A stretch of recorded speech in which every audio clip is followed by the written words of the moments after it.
लोकसभा चुनाव से संबंधित तारीखों का ऐलान होने के बाद इसके साथ ही पूरे देश में आचार संहिता भी लागू हो गई है।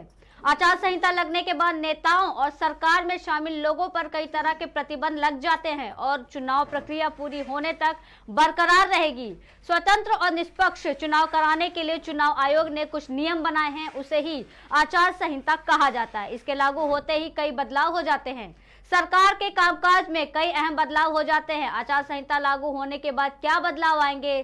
सरकारी ऐलानों पर बैन, सिविल सेवकों को छोड़कर सरकार से जुड़े किसी भी व्यक्ति पर शिलान्यास करने या किसी भी प्रकार की परियोजनाओं या योजनाओं को शुरू करने पर रोक है।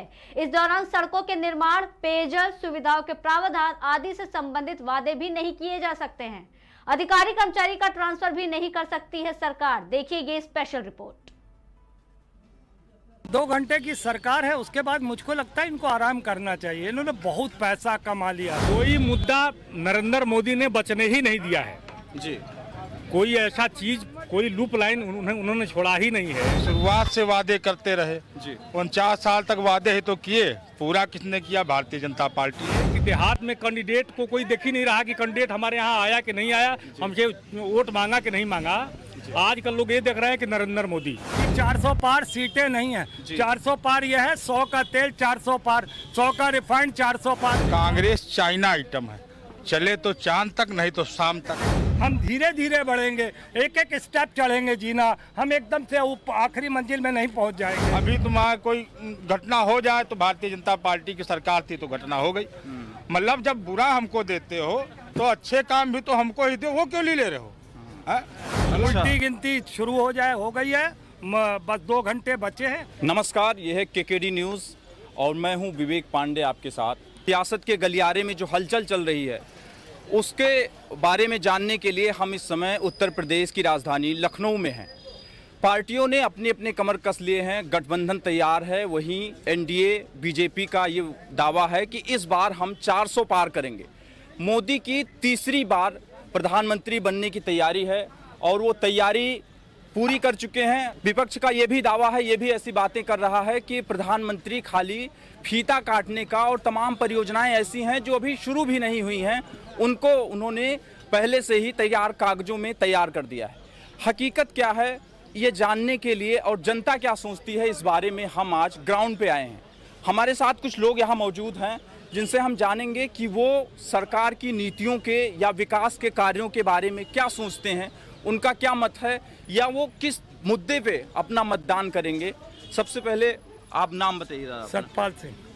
सतपाल जी, आपको क्या लगता है, क्योंकि ये कहा जा रहा है इस बार जो बीजेपी है, भारतीय जनता पार्टी 400 पार करेगी, मोदी फिर से हैट्रिक लगाएंगे, आप क्या सोचते हैं इस बारे में? 2 घंटे की सरकार है, उसके बाद मुझको लगता है इनको आराम करना चाहिए। इन्होंने बहुत पैसा कमा लिया। शिक्षा, रोजगार, स्वास्थ्य, नौकरियां, महंगाई, उस पर तो इनका ध्यान था नहीं। जी भैया इतना पैसा, इतना भरपूर पैसा कमा लिया, ये इनकी पुश्तें खाएंगी, कभी खत्म नहीं हुआ। इतना मोदी ने कमा लिया। आप ये किनके बारे में बात कर रहे हैं? नरेंद्र मोदी की सरकार की बात कर रहे हैं, जो जिसका समय सिर्फ 2 घंटे बचा है। अच्छा। उल्टी गिनती शुरू हो जाए, हो गई है, बस 2 घंटे बचे हैं। उसके बाद ये 2024 में आएंगे तब हम बात करेंगे, फिलहाल तो ढक्कन हो गए। तो सरकार के जो समर्थक हैं, जो लोग हैं, उनके साथ वो तो कह रहे हैं इस बार 400 पार, और ऐसी जो बातें हैं कि उन्होंने विकास की गंगा बहा दी। देखिए, उस बारे में आप क्या सोचते हैं? उनको आप क्या कहना चाहते हैं? ना मोदी ने अपने अंधभक्तों को बताया, ना गोदी मीडिया को बताया कि 400 पार सीटें नहीं है। 400 पार यह है 100 का तेल, 400 पार 100 का रिफाइंड, 400 पार 100 का पेट्रोल, 400 पार 100 का डीजल, 400 पार। कुछ दिन बाद यही प्रधानमंत्री, खैर अब तो है ही नहीं, 2 घंटे की बात है, अपना एंजॉय कर ले, थोड़ा मौज मस्ती कर ले। 1000 का सिलेंडर 4000 का हो जाता, मगर अब कोई टेंशन नहीं है क्योंकि गया मोदी गुजरात वापस। यकीनन अब इस बार बदलाव की बिहार है और गठबंधन की सरकार बनेगी, तब हमारे वायदे, हमने 15 लाख नहीं किए, हमने 1 लाख का वादा किया। हमने 2 करोड़ नौकरियों का वादा नहीं किया, हमने 30 लाख नौकरियों का वादा किया, जो हम दे सकते थे। हमने कोई झूठे वायदे नहीं किए मोदी की तरीके से। हमारी जितनी हैसियत थी या जितना हम कर सकते थे, जो हमने वायदे किए हैं, जैसे किसानों के MSP देने की बात, हर महिला को जो रकम देने की बात कही है, 8000 रुपये के हिसाब से लाख रुपए जो सालाना बनेगा, जो भी है हम अपने वायदों पे खरा उतरेंगे। बस दुआ करिए कि 2 घंटे में कोई नरेंद्र मोदी कोई ऐसी घटना ना घटित कर दे कि फिर वहीं चुनाव धरा का धरा रह जाए। बस हम तो दुआ करेंगे आचार संहिता लगे, जो इलेक्शन कमीशन है इसको डिक्लेयर करे, ताकि मोदी ढक्कन हो, अब बहुत थक चुका है, इतना कमा चुका, वो जाए ऐश करे, आराम करे। और कुछ सवाल? आपके देखने में मोदी नहीं तो कौन, प्रधानमंत्री के चेहरे के रूप में आप किसे देखना चाहते हैं? या आप उनको कह रहे हैं कि 2 घंटे की सरकार है, वो वापस गुजरात लौट जाएंगे, तो कोई तो उस सीट पे बैठेगा, उस गद्दी का दावेदार कौन है आपके देखने में? देखिए इनकी पार्टी में तो कोई नहीं है, बिल्कुल बीच में मत बोलिए। इनकी पार्टी में तो कोई नहीं, ये बात इन्होंने साबित कर दी जी। ये मोदी को ही चेहरा बनाते हैं हर बार। इनको तो पता है कि इनकी पार्टी में नहीं है, मगर गठबंधन में ऐसे कई चेहरे हैं जो प्रधानमंत्री के लायक हैं। 1977 में भी एक मिनट बीच में नहीं, 1977 में जनता दल की सरकार बनी थी, हमारा कोई दूल्हा नहीं था, हमने बाद में मोरारजी देसाई को प्रधानमंत्री बनाया था। ये गठबंधन की सरकार है।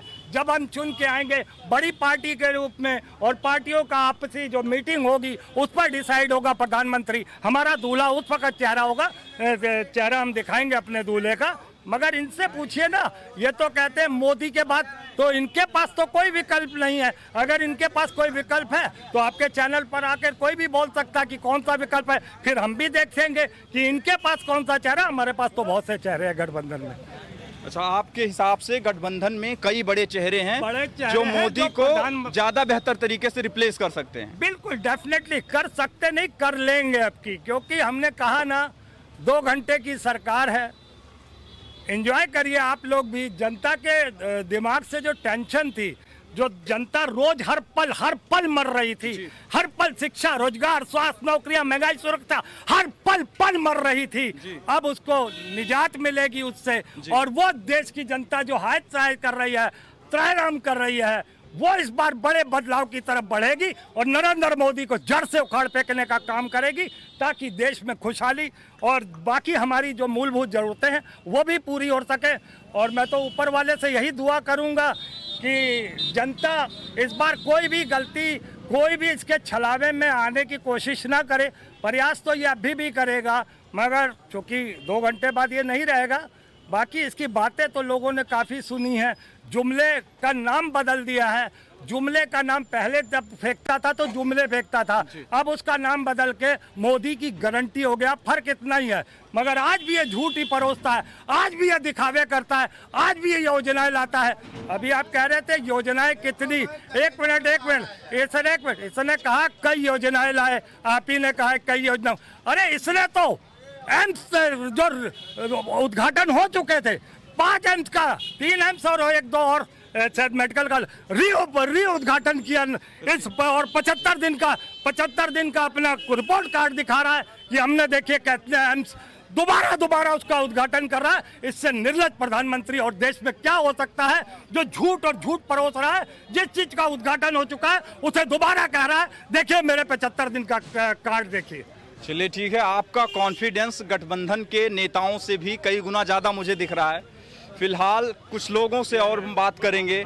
आप बताइए, इन्होंने कहा कि जो मोदी सरकार है या मोदी प्रधानमंत्री हैं, ये 2 घंटे की बात है, और वैसा चेहरा, चूंकि भारतीय जनता पार्टी और एनडीए मोदी के चेहरे पर चुनाव लड़ती है, उनके पास कोई प्रधानमंत्री का बेहतर चेहरा नहीं है, जबकि गठबंधन में कई बड़े नेता हैं। आप इसको कैसे देखते हैं, आप बताइए भैया, इसका आप जवाब कैसे देंगे? कांग्रेस चाइना आइटम है, चले तो चांद तक, नहीं तो शाम तक, समझे। और शुरुआत से जो बता रहे हैं जी, शुरुआत से वादे करते रहे जी, 49 साल तक वादे ही तो किए, पूरा किसने किया? भारतीय जनता पार्टी ने जी। ठीक, इन्होंने स्वच्छ भारत का सपना देखा था गांधी जी ने, पूरा किसने किया? जी, नरेंद्र मोदी जी ने। मतलब जितने भी इन्होंने सपने देखे थे, विकास के वादे किए थे, जुमले जो फेंके थे जी, ये जनता समझ गई थी, इसीलिए उठा के इनको कुर्सी से ही फेंक दिया। ये जुमले फेंक रहे थे, इनको जनता ने उठा के कुर्सी फेंक दिया। ये कहा गया कि कई संस्थान, बड़े संस्थानों का जो री इनॉग्रेशन किया गया, फिर से उनका उद्घाटन किया गया, खाली अपना टैग चिपकाने के लिए, तो ये बातें किस हद तक सच हैं? कहाँ आपको क्या देखिए लगता है? सच अब ये जो बता रहे हैं, हमारे शासन भारतीय जनता पार्टी के शासन काल में मेट्रो बना जी भारतीय जनता पार्टी के शासन काल में स्टेडियम बना जी भाई, भारतीय जनता पार्टी के शासन काल में किसान पथ बना, पूर्वांचल एक्सप्रेसवे बना। मतलब जो हमारे शासन काल में बना उनका उद्घाटन हम ही करेंगे, फीता हम ही तो काटेंगे। जी जी हाँ, अभी तुम्हारा कोई घटना हो जाए तो भारतीय जनता पार्टी की सरकार थी तो घटना हो गई। मतलब जब बुरा हमको देते हो तो अच्छे काम भी तो हमको ही दो, वो क्यों ले रहे हो? हाँ? मतलब अच्छा जो है तुम खाओगे, और बुरा जो विपक्ष को, भारतीय जनता पार्टी को। सुनिए, उन्होंने सवाल क्या किया, आप जवाब क्या दे रहे वही हो? जो उन्होंने कहा इन्होंने एम्स के आपने दोबारा रीओपन किया उसका उद्घाटन किया। क्यों भाई? एक प्रधानमंत्री एक ही चीज का दो बार उद्घाटन करेगा, दो बार उद्घाटन करेगा प्रधानमंत्री। सुनिए जवाब दे दे रहे हैं आप, सुनिए जवाब दे। जो आप सुनिए, आप चुपचाप बैठिए। सुनिए, आपने जो भी फैक्ट्रियां चलाई, देखिए वहाँ रायबरेली में सब बंद करवा दिए, बंद कर दिए। फैक्ट्री खोलने का मतलब नहीं है, फैक्ट्री चलाने की क्षमता होनी चाहिए, जो तुम्हारे अंदर नहीं है। तुम्हारे अंदर नहीं, मार्केटिंग नहीं, फैक्ट्री तुम चला नहीं सकते हो। अब भारतीय जनता पार्टी नरेंद्र मोदी ने आज की डेट में एक दो देश जो दुश्मन देश है, तीन हम नहीं जानते हैं, जो विरोध में रहते हैं, आज की डेट में पूरा विश्व भारतीय जनता पार्टी जो नरेंद्र मोदी हमारे देश के प्रधानमंत्री उनकी प्रशंसा कर रहा है और उनके साथ व्यापार करना चाहता है। तुम्हारी फैक्ट्रियां बंद थी, वो तो रिओपन करा, तो नए तरीके से हमने चालू कराया, तो उद्घाटन तो हम करेंगे। ओपन करते हैं, बेचते हैं। कांग्रेस हमारे साथ कुछ और लोग हैं। सबसे पहले सर आप नाम बताइए अपना। धर्मेंद्र मिश्रा। इस बार आपके देखने में चुनाव का, लोकसभा चुनाव 2024 का मुद्दा क्या होना चाहिए? देखिए, कोई मुद्दा नरेंद्र मोदी ने बचने ही नहीं दिया है जी। कोई ऐसा चीज, कोई लूप लाइन उन्होंने छोड़ा ही नहीं है कि जिसके बाद से विपक्षी लोगों को कोई मुद्दा मिले। अच्छा। और किसी मुद्दा पे चुनाव लड़े जी। कोई मुद्दा छोड़ा नहीं है। नहीं तो जो विपक्ष हमेशा इस बात को लेके उनके ऊपर निशाना साधता है कि महंगाई बहुत बढ़ गई, चरम सीमा पे महंगाई है, देश के ऊपर वर्ल्ड बैंक में देश कर्जा हो गया, और बेरोजगारी एक ज्वलंत मुद्दा है देश के लिए। और उन्होंने जो वादे किए, 1 करोड़ नौकरियों का वादा किया, वो पूरा नहीं किया। बाकी तमाम वैसे वादे उनके द्वारा किए गए जो पूरा नहीं हुआ, जिसके लिए तमाम विशेषण विपक्षियों द्वारा उनको दिए गए। आप बताइए उनको क्या, किस हद तक प्रधानमंत्री की जो नीतियां हैं और जो देश के लिए उनके काम हैं वो किस हद तक सही हैं, किस हद तक जनता के लिए वो उपयोगी हैं? देखिए, ऐसा प्रधानमंत्री न भूतकाल में हुआ था जी, न वर्तमान में कोई है जी, और न भविष्य में कोई होगा जी। बस इतनी बात समझ लीजिए। ये लोग लाख चिल्लाते रहे विपक्ष वाले, जी। गांव के सुदूर क्षेत्रों में जहाँ पे मतलब कि सूरज की रोशनी नहीं पहुँचती होगी, वहाँ पे प्रधानमंत्री जी की हर योजनाएं पहुँच रही हैं। अच्छा। हर योजनाएं पहुँच रही हैं। आज के डेट में ये लोग मुंह दिखाने लायक नहीं है देहात में। जी। आप ये समझिए कि देहात में कैंडिडेट को कोई देख ही नहीं रहा कि कैंडिडेट हमारे यहाँ आया कि नहीं आया, हमसे वोट मांगा कि नहीं मांगा। आजकल लोग ये देख रहे हैं कि नरेंद्र मोदी, और ये डिफिनिट है कि 400 के पार जाएंगे, इसमें कोई संदेह नहीं है। अच्छा, आप उत्तर प्रदेश से कितनी सीटें उम्मीद करके चल रहे हैं? उत्तर प्रदेश से भारतीय जनता पार्टी कितनी सीटें निकालेगी? 5 छोड़ के बाकी समझिए सब भाजपा। 5 में बहुत अधिकतम तो 5, मैंने 5 में कांग्रेस, मतलब 75 अकेले भारतीय जनता पार्टी। भैया सबसे देखो, जितनी इनकी वोटें नहीं, वोट बैंक नहीं, उतने ज्यादा हमारे कार्यकर्ता 35 करोड़ भारतीय जनता पार्टी का केवल कार्यकर्ता है। में हिंदुस्तान का 80% नागरिक नरेंद्र मोदी का कार्यकर्ता बन चुका है। अच्छा। और जिस परिवार की बात कर रहे हैं कि उन्होंने इतना पैसा कमा लिया कि जिससे परिवार खाएगा कई वर्षों तक, कई हजार वर्षों तक, तो नरेंद्र मोदी का परिवार तो पूरा हिंदुस्तान हो चुका है जी। तो वो परिवार के लिए ही कमा। उनका न बच्चा है, न कोई आगे है, न कोई पीछे है, न भाई को देखते हैं, न किसी को देखते हैं। लालू यादव जी ने एक बयान दिया था मंच से, गांधी मैदान पटना से। उन्होंने कहा कि उनका कोई परिवार नहीं है। क्यों नहीं है आप बताइए? ये भी कहा कि वो हिंदू नहीं, हालांकि उन्होंने इसका यही जवाब उन्होंने दिया था कि पूरा देश मेरा परिवार है। लेकिन कुछ लोगों का ये मानना है कि उनको अपने जो भी वो काम करते हैं वो अपने चुनावी एजेंडे को लेकर करते हैं। आरोप ये भी लगा कि जो राम मंदिर बना, या जो राम मंदिर के इनॉग्रेशन का जो प्रोग्राम किया गया, ये भी काफी हद तक उसे भी पार्टी या भारतीय जनता पार्टी के एक पार्टी इवेंट की तरह देखा गया। ठीक है, आप बताइए उनको, आप बताइए कैसे। यदि हमारी बात ये आरोप है, ये आरोप लगा उस पे मोदी जी पे, भारतीय जनता पार्टी पे। ये मूल आरोप समझिए जी, राम जन्मभूमि नरेंद्र मोदी जी के पीरियड में और योगी जी के पीरियड में बना। जी, राम मंदिर के लिए ये लोग बता दें कि भाजपा के अलावा लड़ा कौन। जी, राम मंदिर की लड़ाई भाजपा के अलावा किस पार्टी ने लड़ा है?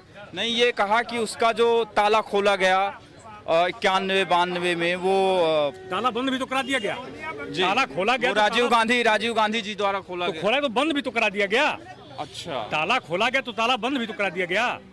बात इसका नहीं है, ये समझिए इन लोगों को केवल जो है पेचिश जो पड़ा है ना, इसलिए कि वह नरेंद्र मोदी के द्वारा श्री राम मंदिर बनवा दिया गया। राम मंदिर विश्वनाथ सिंह मुख्यमंत्री जी के द्वारा खोला गया था, यहाँ उनकी सरकार थी। श्री राम मंदिर उनके पीरियड में बना दिया गया तो लाभ उसका कौन लेगा? सपा लेगी, अखिलेश यादव लेंगे जिनके पिताजी ने गोली चलवा के कम से कम 6000 कारसेवकों को मरवा दिया, कि बसपा लेगी कि कांग्रेस लेगी? 24 कार सेवक, ये जो डेटा है उसके हिसाब से 24 कार सेवकों की जाने गई थी। दंगे भड़के, उन दंगों में लोग मारे गए। साहब उस समय मैं पुलिस विभाग में ही था। जी, उस समय मैं पुलिस विभाग में ही था। जी, अब मत कहवाइए कि कितने लोग मरे कितने नहीं मरे। अच्छा, उस समय मैं पुलिस विभाग में ही था। चलिए ठीक है, और वहीं मेरी ड्यूटी थी। ठीक, अयोध्या में ही आप पोस्ट? जी जी। चलिए ठीक है, धन्यवाद। फिलहाल पक्ष और विपक्ष के जो दावे हैं या उनके कार्यकर्ताओं की जो बातें हैं वो हम उन पर छोड़ते हैं, जनता पर छोड़ते हैं। फिलहाल हमारी चुनावी यात्रा ये जारी है। आप देखते रहें केकेडी न्यूज़। कैमरामैन सत्येंद्र के साथ मैं विवेक पांडे। 2 घंटे की सरकार।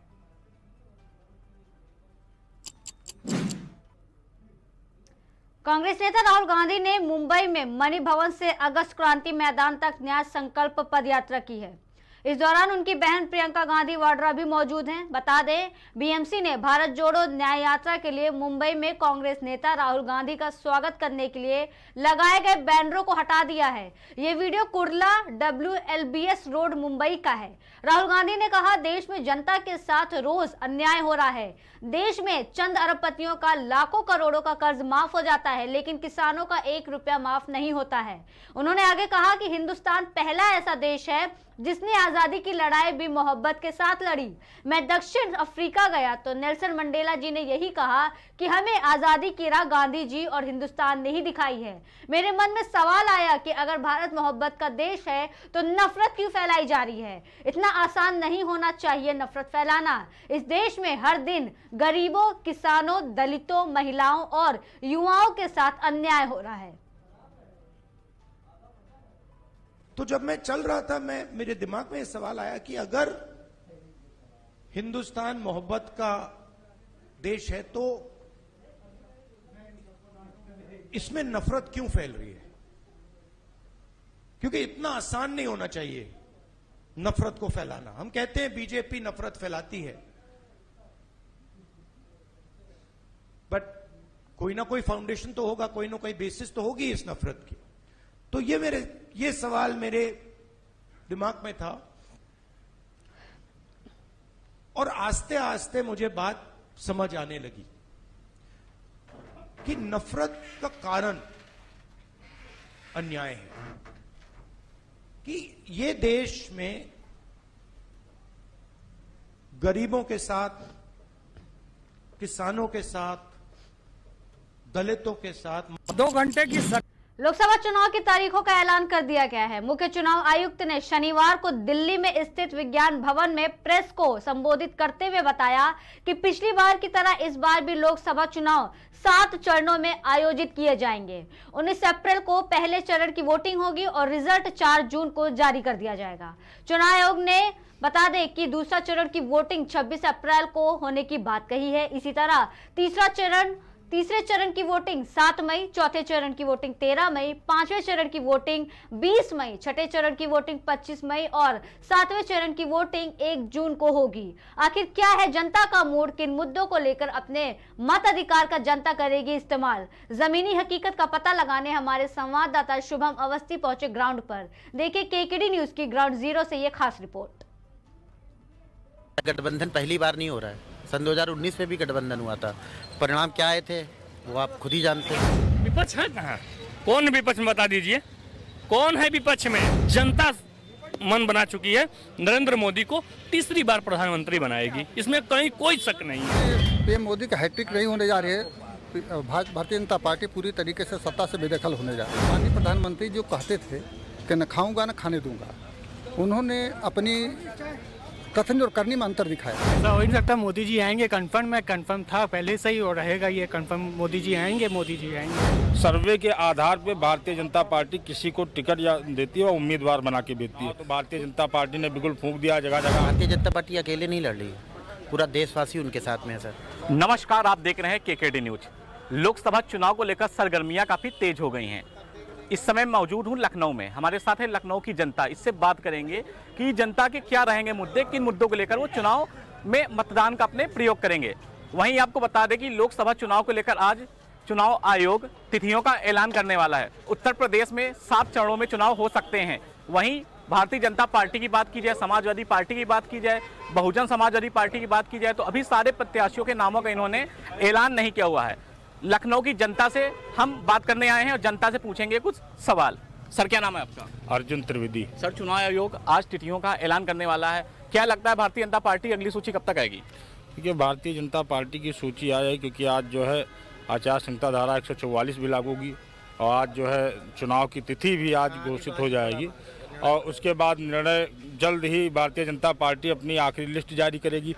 और चुनाव तो भारतीय जनता पार्टी ने बिल्कुल फूंक दिया जगह जगह। हम लोग रैलियां कर रहे हैं ज़मीन स्तर पर जाके, और पहले से भी ज़मीन स्तर पर काम भारतीय जनता पार्टी के कार्यकर्ताओं ने, हम भी कार्यकर्ता हैं, ज़मीन स्तर पर कार्य किए हैं। अभी विपक्ष के लोग अभी कोई रैली नहीं कर रहे हैं। हमको लग रहा है वो पहले से ही हार मान चुके हैं और पानी के तरीके साफ है। भारतीय जनता पार्टी अब की 400 पार और यूपी से 80 सीटों का दावा जो है वो हम लोग सपना पूरा करके भेजेंगे। 80 सीटें हम लोग यहाँ से देके भेजेंगे। विपक्ष इलेक्टोरल बॉन्ड को लेकर लगातार खस रहा है, भारतीय जनता पार्टी पर आरोप लगा रहा है, क्या कहना चाहेंगे? देखिए, सुप्रीम कोर्ट ने जो इलेक्टोरल बॉन्ड का जो मांगा था, जवाब मांगा था, स्टेट बैंक ने सुप्रीम कोर्ट के आदेश को मानते हुए स्टेट बैंक ने सारे जो डॉक्यूमेंट चुनाव आयुक्त के माध्यम से सुप्रीम कोर्ट तक पहुंचाए हैं। और जहां तक सुप्रीम कोर्ट का मामला है, सुप्रीम कोर्ट के मामले में जब तक आदेश ना आ जाए तब तक हम या कोई भी तर्क उत्तर नहीं किया जा सकता। भारतीय जनता पार्टी की बात की जाए तो पार्टी में 20 से 25 नाम ऐसे हैं जिनकी इस बार टिकट कट सकते थे। कहीं ना कहीं एज का फैक्टर बताया जा रहा है, उनको संसदीय क्षेत्र भी बदले जा सकते हैं। बात की जाए सुल्तानपुर की, अमेठी की, जिस तरह से भारतीय जनता पार्टी ने स्मृति ईरानी को पहले प्रत्याशी अपना बना दिया अमेठी से, लेकिन कांग्रेस ने अभी तक सूची नहीं जारी की। क्या लगता है कितना प्रभाव भारतीय जनता पार्टी इस बार अमेठी में छोड़ पाएगी? देखिए, भारतीय जनता पार्टी गुप्त रूप से सर्वे कराती है, ग्राउंड पे भेज के अपने लोगों को गुप्त रूप से सर्वे कराती है। सर्वे के आधार पे भारतीय जनता पार्टी किसी को टिकट या देती है और उम्मीदवार बना के देती है।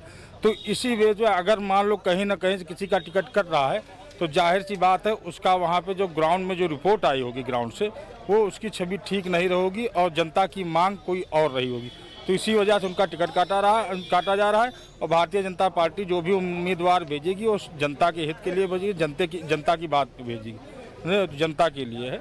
जनता के लिए हम उम्मीदवार अगर बदलेंगे तो मैं चाहता हूं जो भी जिनका भी टिकट कर रहा है और जो भारतीय जनता पार्टी से उम्मीदवार बना के भेजे जा रहे हैं उनका सहयोग करें। भारतीय जनता पार्टी के पहले भी आप भाई सांसद रह चुके हैं, पहले आप नेता है, लेकिन दूसरों को भी मौका दें। हमारे साथ और भी लोग इनसे बात करेंगे। सर, पीएम मोदी ने देशवासियों को कल एक भावुक चिट्ठी लिखी है, क्या कहना चाहेंगे?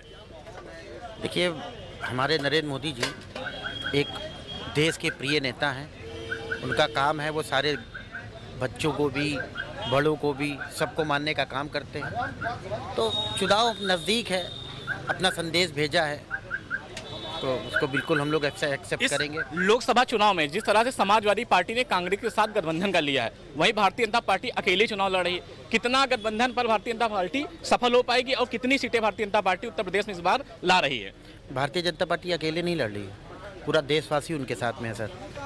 है ना। और बात रही सपा गठबंधन कांग्रेस गठबंधन, तो ये गठबंधन पहली बार नहीं हो रहा है। सन 2019 में भी गठबंधन हुआ था, परिणाम क्या आए थे वो आप खुद ही जानते हैं, सपा भी जानती है, कांग्रेस भी जानती है।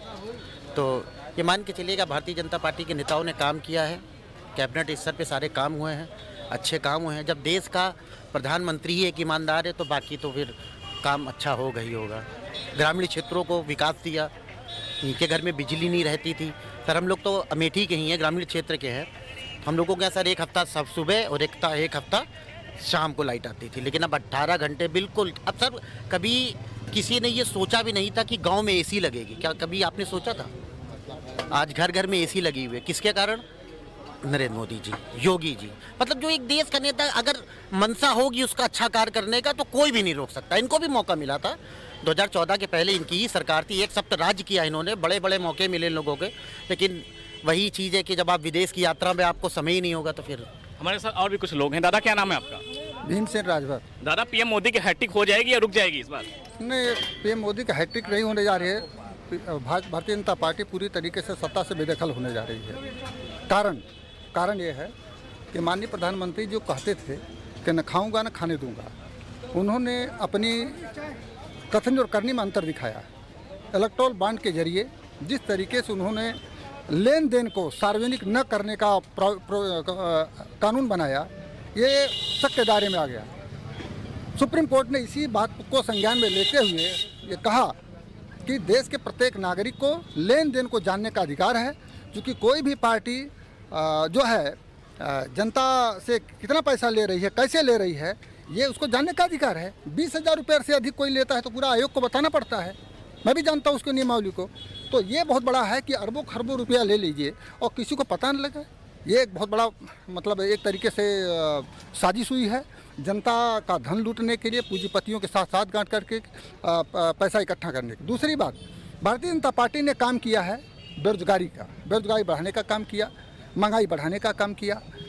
बिजली जो है गांव में, मैं अपना व्यक्तिगत बात बता रहा हूं, मैं लखनऊ में रह रहा हूं, मैं गया था अभी जस्ट 12,000 रुपये बिल आई है।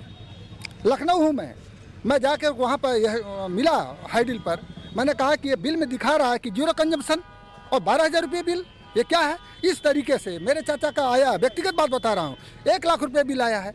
मैं ये बताना चाहता हूँ कि बड़े पैमाने पर गवर्नमेंट जनता का पॉकेट मारने का काम कर रही है जीएसटी के नाम पर, और हर विभागों में जो है लेन देन बड़े पैमाने पर बढ़ा है। तो भारतीय जनता पार्टी अपने जिस मुद्दे को लेकर के आई कि हम जनता की सुख समृद्धि की बात करेंगे, हम उसके भलाई का काम करेंगे, हम महंगाई कम करेंगे, पेट्रोल डीजल कम करेंगे, बच्चों की पढ़ाई सुलभ करेंगे, हर मुद्दे पर भाजपा ने ठीक उल्टा काम किया है। तो इसलिए भारतीय जनता पार्टी सत्ता से बेदखल होने जा रही है। लेकिन सूरज डूबेगा ये लोगों को भरोसा नहीं होता है। सर आज चुनाव आयोग तिथियों का ऐलान कर देगा, क्या लगता है भारतीय जनता पार्टी इस बार हैट्रिक मोदी की लगा पाएगी या रुक जाएगी? बिल्कुल लगाएगी हैट्रिक 400 पार, क्योंकि अब आप भी जानते हो और हम भी जानते हैं और पूरी देश की जनता जानती है कि विपक्ष का कुकर्म पूरी जनता जानती है। और हमने जो वादा किया उस पर हमने खरा उतरा। धारा 370 को कूड़े में फेंकवाया, उज्ज्वला योजना दिया, शौचालय, इज्जत घर, मकान, 81 करोड़ लोगों को राशन। और उत्तर प्रदेश से योगी आदित्यनाथ की सरकार ने गुंडे माफिया पलायन हो गए।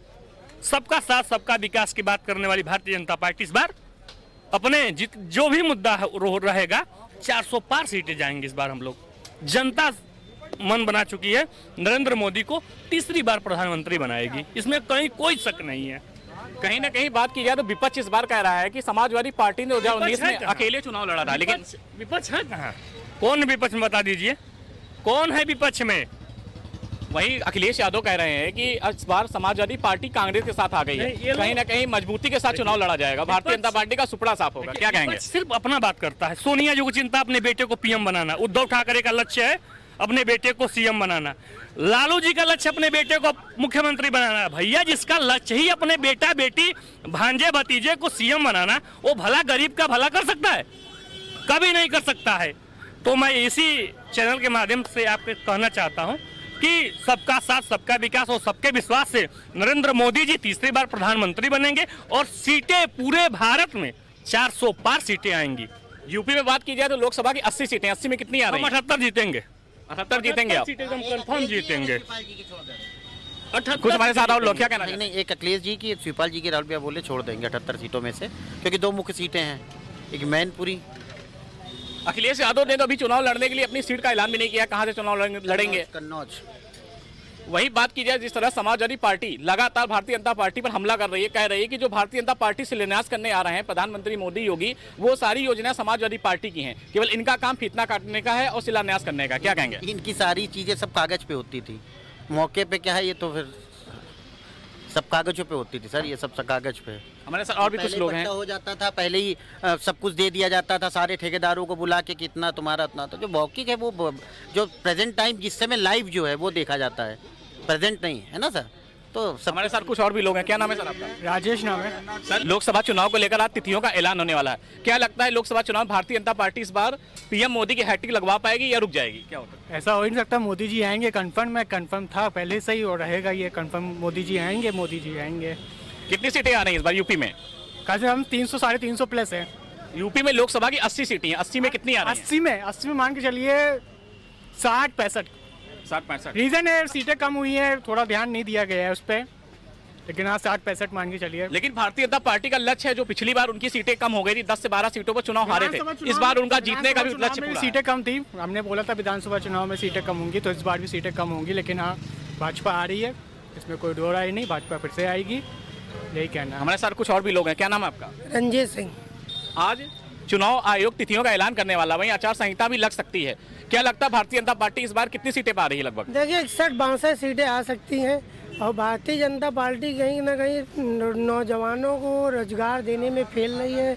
और माननीय योगी आदित्यनाथ जी ने जिस तरह कहा था उत्तम प्रदेश को उत्तम प्रदेश बनाएंगे, तो ये सब समाजवादी सरकार के विकास का फीता काटने का इन्होंने काम किया। आप देखिए लखनऊ मेट्रो अखिलेश यादव जी ने बनाया, लखनऊ का स्टेडियम बनाया, आज 112 एम्बुलेंस, 112 जो पुलिस की गाड़ी है माननीय अखिलेश यादव जी की देन है, और 108 एम्बुलेंस चल रही अखिलेश यादव जी की देन है।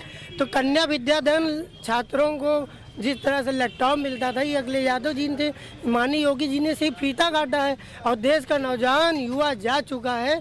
और बात रही गठबंधन प्रधानमंत्री बनने की, तो ये देश को लोकतंत्र बचाने के लिए ये समाजवादी पार्टी अखिलेश जी का गठबंधन हुआ है। भाई साहब कह रहे हैं अखिलेश यादव ने लैपटॉप दिए, इस तरह क्या कहना चाहते हैं चीजों में? भूल गए हैं, सुने, वो केवल योजनाओं प्रस्ताव करके चले गए थे। सुनने कार्य सारा जो है भारतीय जनता पार्टी के शासनकाल में हुआ है, ठीक है। अन्य सरकारें होती तो दूसरों की सरकार के प्रस्ताव से ठुकरा दिए गए होते। भारतीय जनता पार्टी ने जनता के हित के लिए उसको जो है लागू रखा। और ये जो बताते हैं अभी कोई यहाँ पे कोई अपराध हो जाता है, कोई हत्या हो जाती है, तो भारतीय जनता पार्टी की सरकार है उन पर ब्लेम दे देते हैं। हाँ, और विकास भारतीय जनता पार्टी के सरकार में मेट्रो बनी, भारतीय जनता पार्टी के सरकार में किसान पद बना है, तो वो बता रहे हैं कि वो जो है अखिलेश की देन है, हम फीता काट रहे हैं। अरे बनवाए हैं तभी फीता काट रहे हैं। हमारे शासन कार्य में बना, हमारे कार्यकाल में बना, स्टेडियम भी हमारे कार्यकाल में बना, तो भैया बनवाए हैं, हमारे कार्यकाल में बना, तो फीता हम काट रहे हैं और उसका हम नाम भी बदल रहे हैं। भाई हमारे शासन भारतीय जनता पार्टी के द्वारा जो है इन कार्यों को अंजाम दिया गया, तो हम उसका नाम भी बदल सकते हैं, उसका फीता भी काट सकते हैं। अब अखिलेश यादव को थोड़ा बुलाएंगे कि भैया आइए, कार सेवकों पे कार सेवकों को गोली चलवाई, अब अयोध्या का मंदिर उनसे हम जाएंगे फीता कटवाने, लेकिन फिर भी हम बुलाए थे, हम कहे आइए, तो नहीं आए, तो नहीं आए, तो हम कैसे इनसे हम बताइए हमारे भारतीय जनता पार्टी के जो विकास कार्य है वो खुद ही बता रहे हैं कि हम किए, कहाँ किए। साफ सफाई में हम लोग वहाँ कार्यक्रम थोड़ा कराए कि वहाँ नचवाई लड़कियाँ, वहाँ नृत्य कलाएँ होती रहीं, बड़े लाखों करोड़ों रुपया खर्चा करके वहाँ सफाई कार्यक्रम कराया गया। ये नहीं, भारतीय जनता पार्टी ने केवल धर्म के लिए कार्य किया, धार्मिक कार्यक्रम कराया, और क्षेत्र के लिए काम किया, विकास के लिए कार्य किया। यहाँ कोई उन्होंने अवैध और उल्टे सीधे कार्य नहीं किया जो विपक्ष की पार्टियां करती रही। इस तरह से जनता में साफ और स्पष्ट अवसर कह दिया है कि कहीं ना कहीं प्रधानमंत्री मोदी की हैट्रिक बन नहीं। वहीं काफी तरह के लोगों ने यह भी बताया कि कहीं ना कहीं योगी सरकार बेरोजगार शिक्षा के मामले में फेल रही है। कैमरामैन सत्यम के साथ शुभम अवस्थी, लखनऊ से। गठबंधन पहली बार